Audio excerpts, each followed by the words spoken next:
horror story that has come true. Thomas Zane did the same in the 70s. You will go no further. If I continue like the Dark Presence wants me to, the story I'm writing won't save Alice. It's a horror story. No one will survive. You knew Zane! Thomas Zane! You're the Lady of the Light in the song! He left something behind to help me. The clicker. Alan thought of this as he stood on the rim of Cauldron Lake, the clicker in his hand. He took a deep breath and jumped. I can get to her now. I can finish this.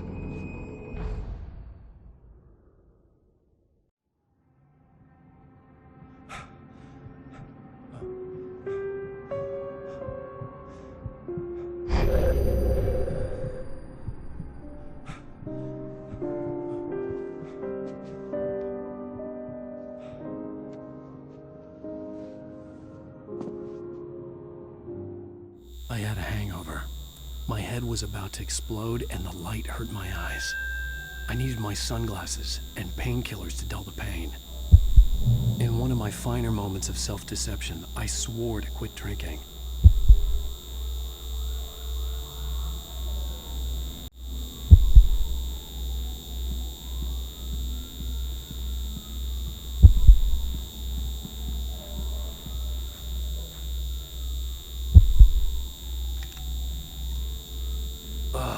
The sunglasses made the world look bearable.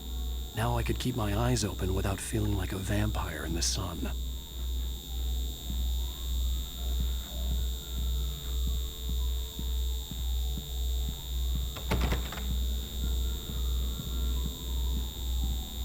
I wasn't sure I'd make it out there without some painkillers.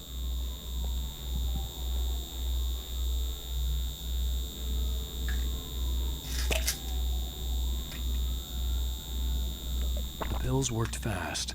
The prospect of being awake started to seem bearable again.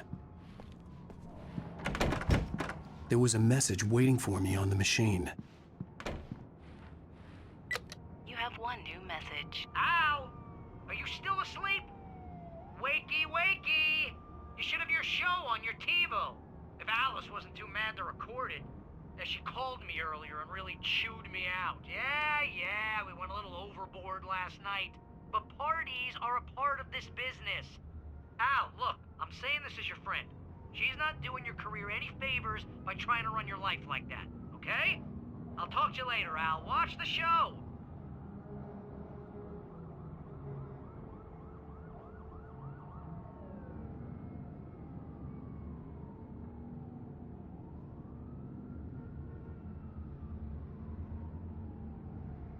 I'd been a guest on the talk show the previous night, talking about my latest book.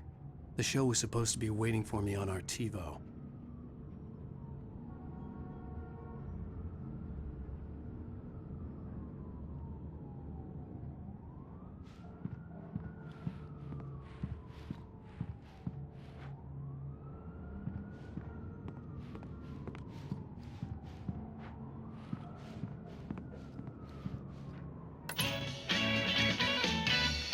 Ladies and gentlemen, welcome back to the Harry Gallic Show.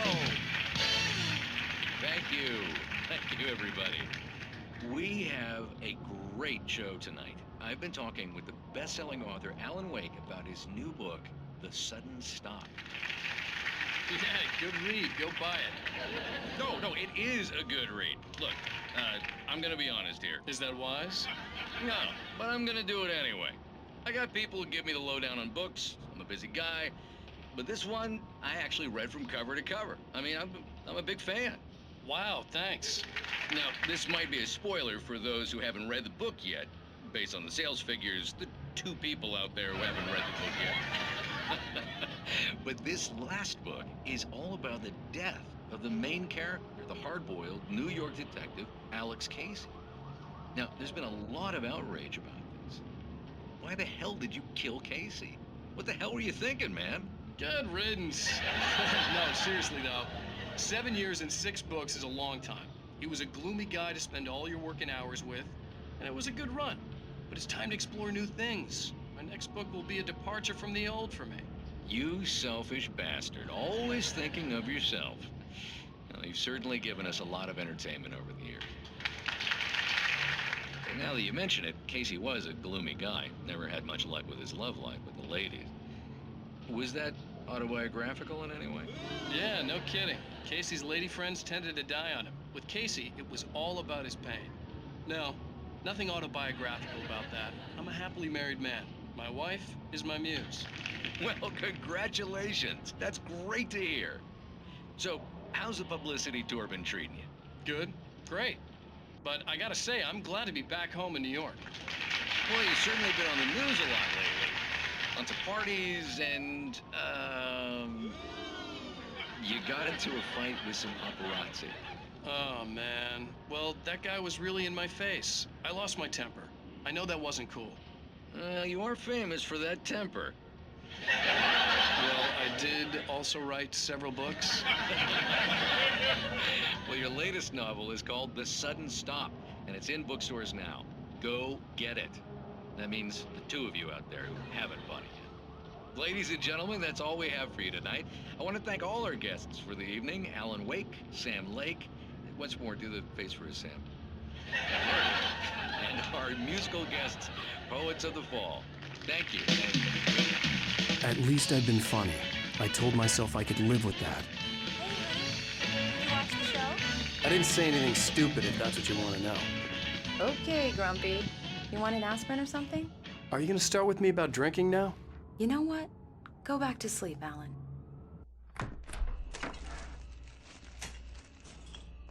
What? Now you can't even talk to me? Well, this morning I was angry because you said you'd be home at midnight and you showed up at 7 a.m. and passed out in mid-sentence.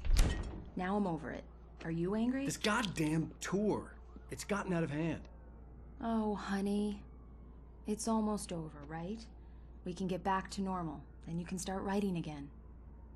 I'm sorry, honey. Alan, you're not thinking straight. Just take a shower and go back to bed, huh? Yeah, you're right, honey. I'm sorry. Once this is over, let's go away together. A vacation. Just you and me. Some peace and quiet.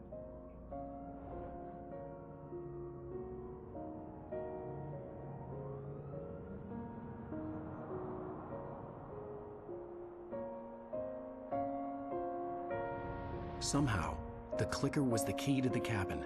I had to return to Cauldron Lake to save Alice.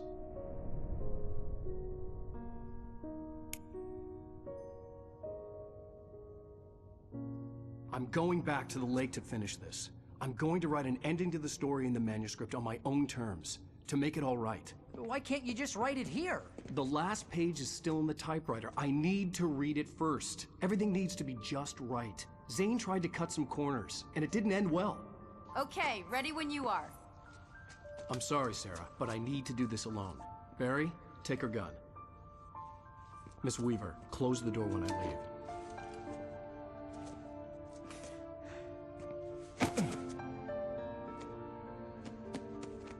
Good luck, Al. See you later.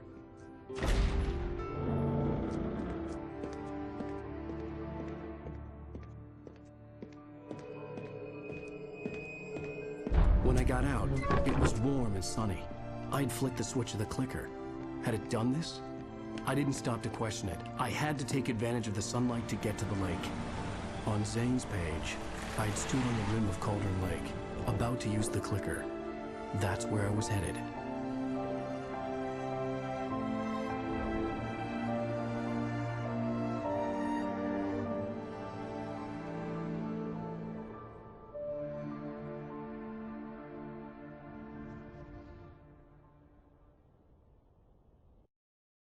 Alone, in daylight, surrounded by the beauty of the Pacific Northwest landscape. It was hard not to let doubt creep in one last time. I could still chalk everything up to a dream, a delusion. I had enough imagination to make up something like this, having been in the cabin all this time, trapped in a story inside my head, gone mad from grief over Alice's death like Hartman had claimed. There would be no way of knowing. I told myself it didn't really matter. My course was set.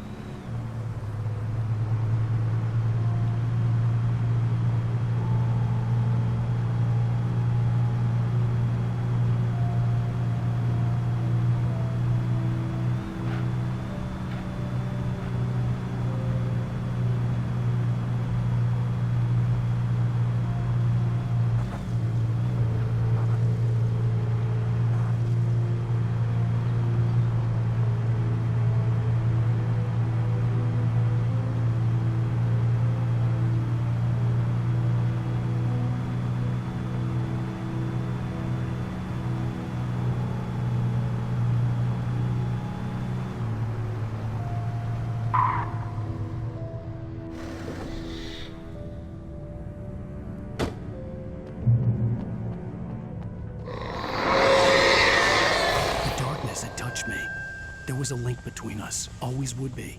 I could feel its presence again, getting closer.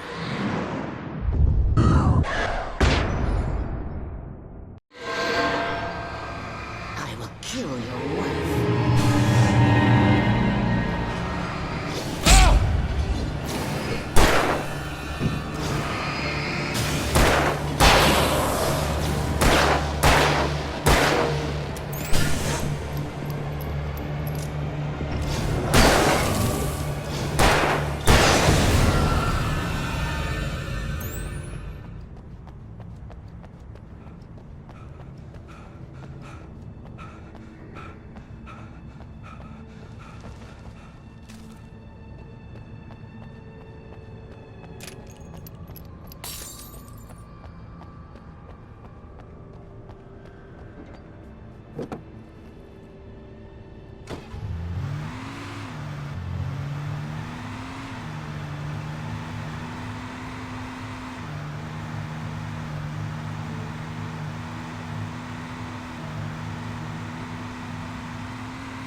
I had to get the gate open.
told Barry my plan back in the well-lit room.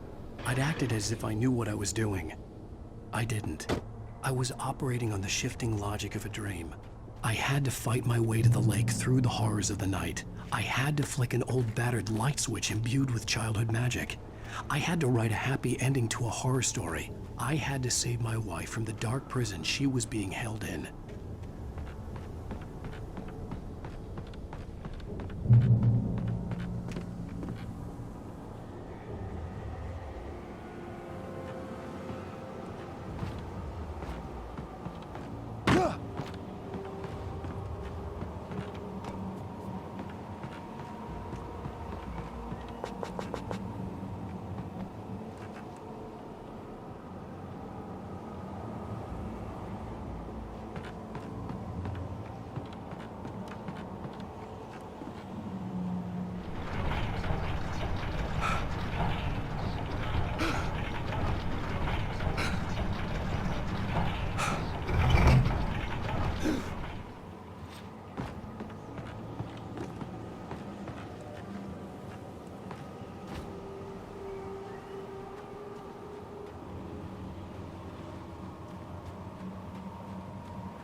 I will never give her to you.